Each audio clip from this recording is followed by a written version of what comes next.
ಚುನಾವಣೆಗೆ ಸಂಸದೆ ಸುಮಲತಾ ಒಪ್ಪುತ್ತಾರಾ? 5 ವರ್ಷದ ಜಿದ್ದಾಜಿದ್ದಿಗೆ ಇತಿಶ್ರೀ ಹಾಡುತ್ತಾರಾ? ಕಳೆದ 5 ವರ್ಷಗಳಿಂದ ಸಂಸದೆ ಸುಮಲತಾ ವಿರುದ್ಧ ಬೆಂಕಿಯ ಮಾತುಗಳನ್ನಾಡುತ್ತಿದ್ದ ಜೆಡಿಎಸ್ ಮುಖಂಡರು ಈಗ ಚುನಾವಣೆಗಾಗಿ ಅವರ ಸ್ನೇಹ ಸಂಬಂಧ ಬೆಳೆಸಲು ಮುಂದಾಗಿದ್ದಾರೆ. ಆ ಮೂಲಕ ರಾಜಕಾರಣದಲ್ಲಿ ಯಾರು ಶತ್ರುಗಳಲ್ಲ, ಯಾರು ಮಿತ್ರರಲ್ಲ ಎಂಬುದನ್ನು ಸಾಬೀತು ಮಾಡಿದ್ದಾರೆ. ಜೆಡಿಎಸ್ ರಾಜ್ಯ ಘಟಕದ ಅಧ್ಯಕ್ಷ ಎಚ್.ಡಿ. ಕುಮಾರಸ್ವಾಮಿ ಭಾನುವಾರ ಸುಮಲತಾ ಅವರನ್ನ ಭೇಟಿಯಾಗಿ ಮೈತ್ರಿಗೆ ಬೆಂಬಲ ಕೋರಿರುವುದು ಜಿಲ್ಲೆಯಾದ್ಯಂತ ಹಲವು ಚರ್ಚೆಗಳನ್ನು ಹುಟ್ಟುಹಾಕಿದೆ. ಕಳೆದ ಲೋಕಸಭಾ ಚುನಾವಣೆ ಸಂದರ್ಭ ಹಾಗೂ ಚುನಾವಣೆ ನಂತರವೂ ಸುಮಲತಾ ಜೆಡಿಎಸ್ ಮುಖಂಡರ ನಡುವೆ ಏಟು ಎದುರೇಟು ಮುಂದುವರೆದೇ ಇತ್ತು.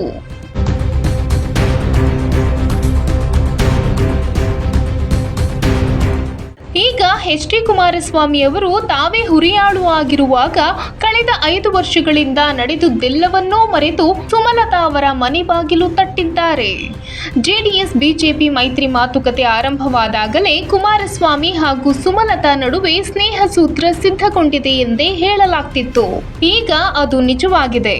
ಕುಮಾರಸ್ವಾಮಿ ಅವರ ಸ್ನೇಹ ನಿವೇದನೆಗೆ ಸುಮಲತಾ ಉತ್ತರ ಏನು ಎಂಬುದು ಕುತೂಹಲ ಮೂಡಿಸಿದೆ. ಬಿಜೆಪಿ ಟಿಕೆಟ್ ವಂಚಿತಗೊಂಡ ನಂತರ ಸುಮಲತಾ ಅವರ ಮುಂದಿನ ನಡೆ ಬಗ್ಗೆ ಪ್ರಶ್ನೆ ಇದೆ. ಕಾಂಗ್ರೆಸ್ ಮುಖಂಡರು ಕೂಡ ಅವರ ಬೆಂಬಲ ಪಡೆಯಲು ಯತ್ನಿಸುತ್ತಿದ್ದಾರೆ.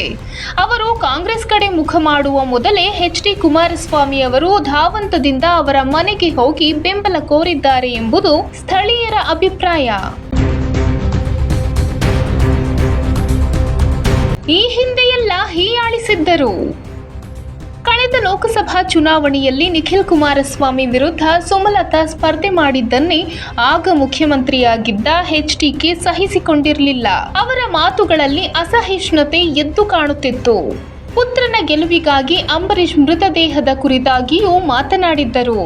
ಜೆಡಿಎಸ್ ಮುಖಂಡರು ಅವರ ವೈಯಕ್ತಿಕ ವಿಚಾರಗಳನ್ನೆಲ್ಲ ತೆಗೆದು ಹೀಯಾಳಿಸಿದ್ದರು. ಸುಮಲತಾ ಮಂಡ್ಯ ಗೌಡ್ತಿಯಲ್ಲ ಎಂದು ಜೆಡಿಎಸ್ ನಾಯಕ ಕೆ.ಟಿ. ಶ್ರೀಕಂಠೇಗೌಡ ಹೇಳಿದ್ದರು. ಗಂಡ ಸತ್ತು 6 ತಿಂಗಳಾಗಿಲ್ಲ, ಇವರಿಗೆ ಚುನಾವಣೆ ಬೇಕಿತ್ತಾ ಎಂದು ಶಾಸಕ ಎಚ್.ಡಿ. ರೇವಣ್ಣ ಪ್ರಶ್ನಿಸಿದ್ರು. ಮನೆಗೆ ಹೋದರೆ ಸುಮಲತಾ 1 ಲೋಟ ನೀರು ಕೊಡೋದಿಲ್ಲ ಎಂದು ಡಿ.ಸಿ. ತಮ್ಮಣ್ಣ ಹೇಳಿದ್ದರು. ಚುನಾವಣೆ ನಡೆದ ನಂತರವೂ ಜೆಡಿಎಸ್ ನಾಯಕರು ಹಾಗೂ ಸುಮಲತಾ ನಡುವೆ ಮಾತಿನ ಚಕಮಕಿ ಮುಂದುವರೆದಿತ್ತು. ಕಲ್ಲು ಗಣಿಗಾರಿಕೆ, ಕೆಆರ್ಎಸ್ ಜಲಾಶಯ ಸೇರಿದಂತೆ ಹಲವು ವಿಚಾರಗಳಲ್ಲಿ ಜಟಾಪಟಿ ಮುಂದುವರೆದಿತ್ತು. ಈಗ ಪರಿಸ್ಥಿತಿ ಬದಲಾಗಿದ್ದು ಕುಮಾರಸ್ವಾಮಿ ಅವರು ಸಂಸದೆಯ ಸ್ನೇಹ ಬಯಸಿದ್ದಾರೆ. ಇದು ಧರ್ಮಯುದ್ಧ. ಈ ಚುನಾವಣೆಯನ್ನು ಸೋತರೆ ಇದ್ದು ಸತ್ತಂತೆ ಎಂದು ಹೇಳಿರುವ ಕುಮಾರಸ್ವಾಮಿ ಅವರು ಗೆಲುವಿಗಾಗಿ ಏನು ಬೇಕಾದರೂ ಮಾಡುತ್ತಾರೆ ಎಂದೇ ಚರ್ಚೆಯಾಗುತ್ತಿದೆ. ಕಾಂಗ್ರೆಸ್ ಸೇರಲು ಸಿದ್ಧರಾಗಿದ್ದ ಕೆ.ಸಿ. ನಾರಾಯಣಗೌಡರನ್ನು ಎಚ್.ಡಿ.ಕೆ ತಡೆದಿದ್ದಾರೆ.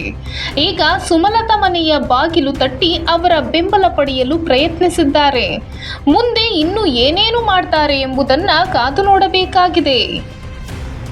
ಎಚ್.ಡಿ. ಕುಮಾರಸ್ವಾಮಿ ಅವರ ಸ್ನೇಹ ನಿವೇದನೆಗೆ ಸುಮಲತಾ ಅವರು ಒಪ್ಪುತ್ತಾರಾ?